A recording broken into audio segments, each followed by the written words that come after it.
ഞാനിന്ന് ഇടിയപ്പം ഉണ്ടാക്കാമെന്ന് ഓർത്താണ്. അതിനെല്ലാം കുഴച്ച് റെഡിയാക്കി വെച്ചേക്കുവാണ്. നല്ല തിളച്ച വെള്ളത്തിൽ വേണം അരിപ്പൊടി കുഴയ്ക്കാൻ, ഉപ്പിട്ട് കുഴയ്ക്കണം. ഈ പരുവത്തിൽ വേണം കുഴയ്ക്കാൻ. ഞാനിത് ഈ സേവനാഴിക്കകത്തോട്ട് മാവ് കോരിയിടട്ടെ.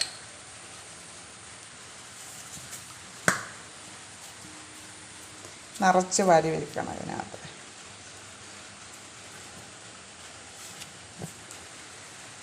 ഇച്ചിരി കട്ടിയായി പോയോ എന്നൊരു സംശയമുണ്ട് മാവ്.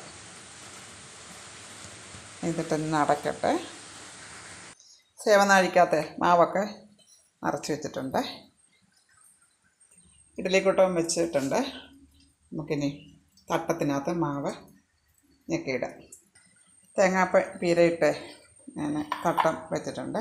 നമുക്ക് ഈ മാവ് ഇതിനകത്ത് ചുറ്റിയിടും. ഞാൻ മാവിടട്ടെ. അതിനകത്ത് മാവ് ഇഡ്ഡലിക്കൂട്ടത്തിൻ്റെ തട്ടത്തിനകത്ത് ഞെക്കി വെച്ചേക്കുവാണ്. ഇനി നമുക്കത് ഇഡ്ഡലിക്കൂട്ടത്തിനകത്തോട്ട് എടുത്ത് വയ്ക്കാം.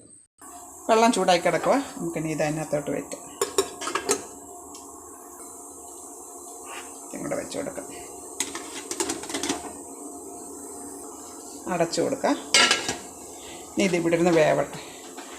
കടലയാണ് അതിൻ്റെ കൂടെ. ഇടിയപ്പവും കടലയാണ് ഇന്ന്. കടലയൊക്കെ റെഡി ആയിട്ടിരിക്കുക.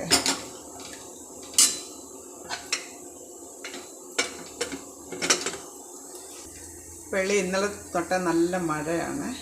ഇപ്പോൾ ഇച്ചിരി തോർന്ന് നിൽപ്പുണ്ട്. ഇതുവരെ മഴയായിരുന്നു.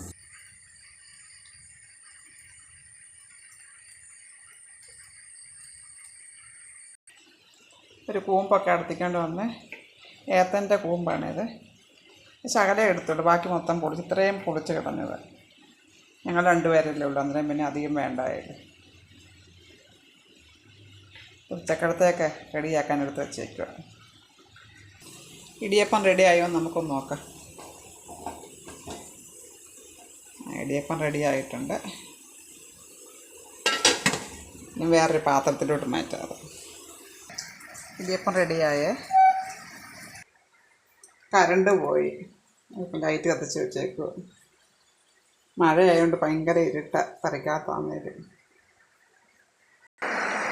ഇടിയപ്പം കടലാൻ റെഡി.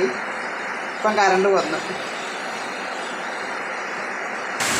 നല്ല മഴ പെയ്തുകൊണ്ടിരിക്കുകയാണ്.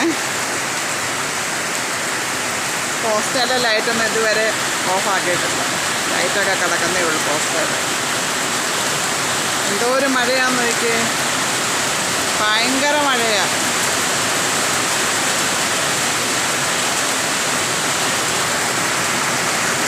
നല്ല രാത്രി നല്ല കാറ്റായിരുന്നു. കുറച്ച് കപ്പയൊക്കെ ചാഞ്ഞ് പോയിട്ടുണ്ട് അപ്പുറത്ത്.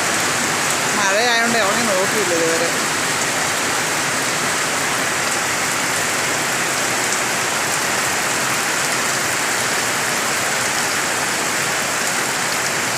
തേക്കുതോടൊക്കെ ഉരുള് പൊട്ടിയെന്നൊക്കെ പറയുന്ന കേട്ടു. പത്രത്തിലൊക്കെ ഉണ്ടായിരുന്നു.